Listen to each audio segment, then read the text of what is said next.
Sugar advisory board के 2 हफ्तों में होने वाले दूसरे इजलास में भी चीनी की बरामद से मुतालिक फैसला न हो सका। सिफारिशात की रोशनी में आदाद-ओ-शुमार का दोबारा जायजा लिया जाएगा। फैसला आइंदा इजलास तक मौखर कर दिया गया।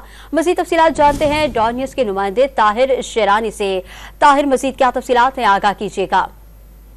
देखिए, शुगर मिल्स मालकान ने 15 लाख मेट्रिक टन चीनी की बरामद का मुतालबा कर रखा है और पहले मरहले में 5 लाख टन चीनी की बरामद के लिए इजाजत मांगी है। 4 अप्रैल को शुगर एडवाइजरी बोर्ड का इजलास हुआ था, उसमें फैसला नहीं हो सका था। उसके बाद आज दूसरा इजलास शुगर एडवाइजरी बोर्ड का इजलास हुआ, जिसकी सदारत वफाकी वजीर सनत व पैदावाराना तनवीर हुसैन ने की, लेकिन एक बार फिर शुगर की बरामद का फैसला नहीं हो सका और बरामद को मकामी मार्केट में चीनी की कीमतों में इस्तेकाम से जोड़ने की तजवीज तैयार की गई है।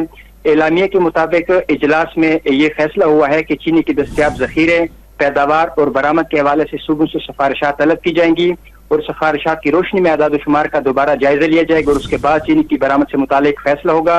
वफाकी वज़ीर-ए-आला तनवीर हुसैन ने इजलास के दौरान ये कहा कि बरामद को चीनी की कीमत के इस्तेकाम से मुंसलिक किया जाएगा, क्योंकि चीनी की कीमतों में इजाफे का बराह रास्त असर अवाम पर होता है। इसलिए एक्सपोर्ट से पहले चीनी की मकामी मांग को पूरा करना जरूरी है और उसके बाद चीनी की कीमतों में इस्तेकाम की तरीक़ेकार को वज़ा किया जाएगा, फिर चीनी की बरामद से मुतालिक फैसला होगा। जी, ताहिर शेरानी तफसीलात से आगाह कर रहे थे, आपका शुक्रिया।